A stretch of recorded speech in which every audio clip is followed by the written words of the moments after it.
Grammar resources are tools or material designed to help people understand, learn, and apply grammar rules effectively. These resources covers everything from basic sentence structure to more advanced topics like syntax, punctuation, and style. Books. Grammar textbooks. These are comprehensive resources that explain grammar rules in depth. Examples include English Grammar in Use by Raymond Murphy or The Elements of Style by Strunk and White. Workbooks. Workbooks that contain exercises and practice questions to help learners apply grammar rules. Online grammar websites. Websites like Grammarly, Purdue OWL, and Grammar Master provide explanations, tips, and exercises on various grammar topics. Some also offer writing guides and style tips, stickers, and apps. Grammarly, a popular tool that checks grammar, punctuation, and style in real time as you write. Hemingway app focuses on sentence clarity and readability in addition to grammar. Pro Writing Aid, a grammar and style editor that offers in-depth suggestions for improving writing.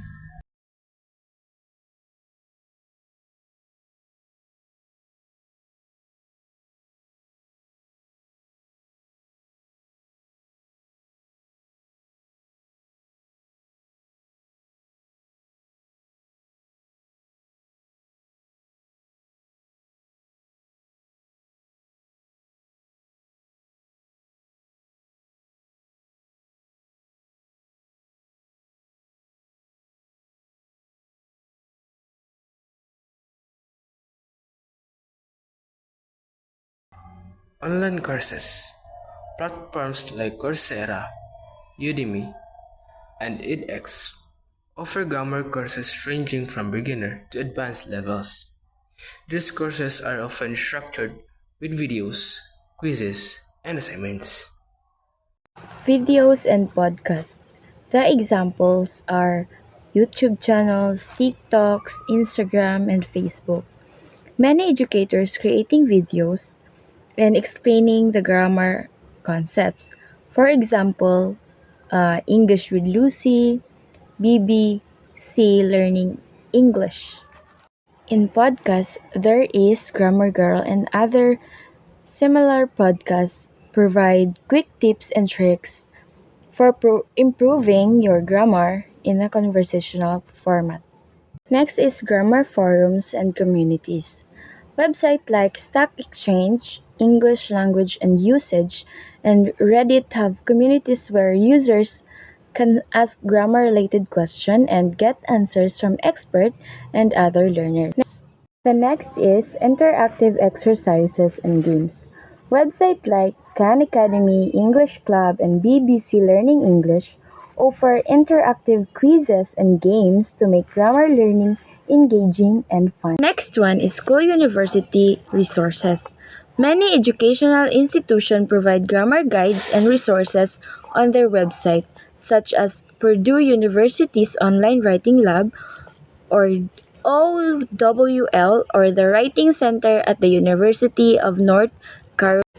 For the last one is style guides. APA, MLA, Chicago. These are formal style guides that include grammar rules along with rules for writing, formatting, and citing sources in academic and professional writing.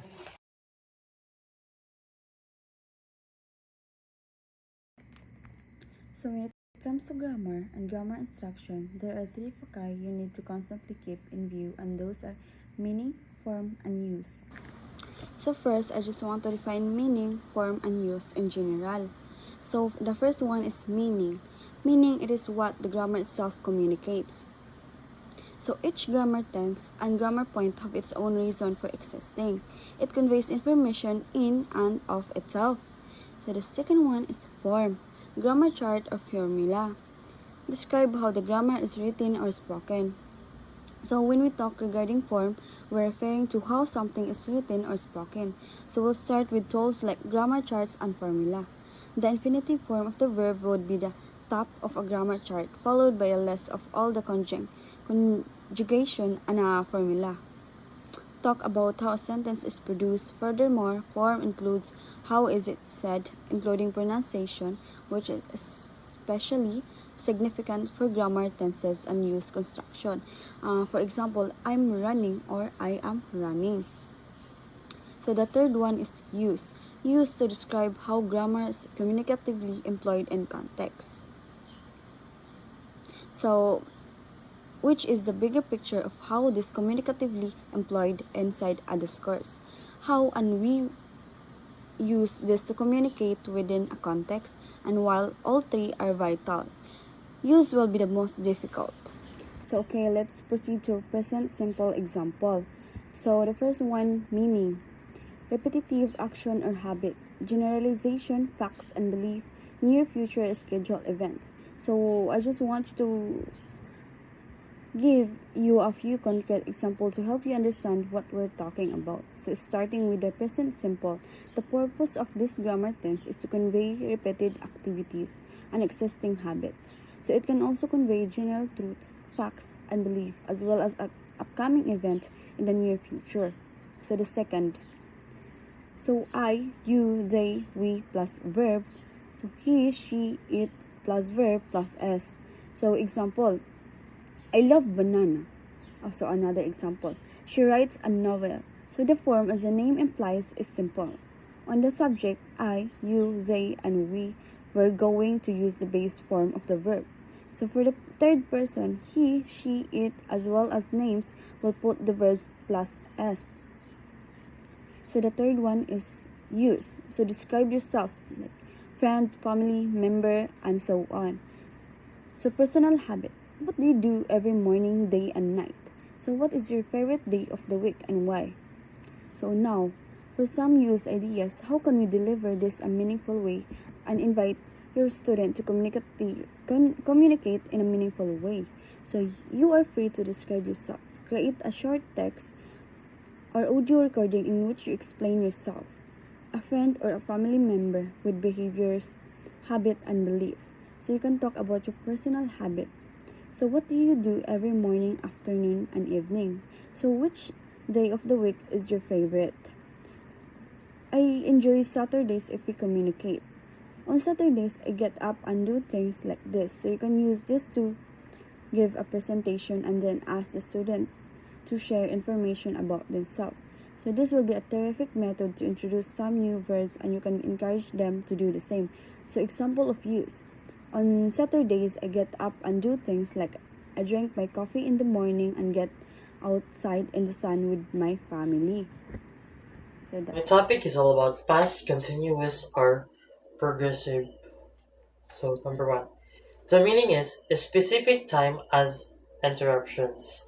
Example, last night, I was sleeping. So, the ano is past action interrupted with past simple. Other example, when you called me, I was sleeping. Parallel past actions, two verbs in this tense. Other examples, I was walking like I was talking on my phone. So this meaning communicates a precise moment as an interruptions, such as at midnight. Last night, when I was sleeping, you can also resume a previous post action. Like, when you called me, like, when you called, I was sleeping. So you'd use a past simple verb that interrupts ongoing actions. Also, compare and contrast previous activities. Two things are happening at the same moment if you employed the two verbs in the same past continuous. Example, I was walking while I was talking on my phone. So the number two is form. I, he, she, it plus was plus verb plus ing. You, they, we plus were plus verb plus ing. Unlike with the present continuous, we don't use constructions.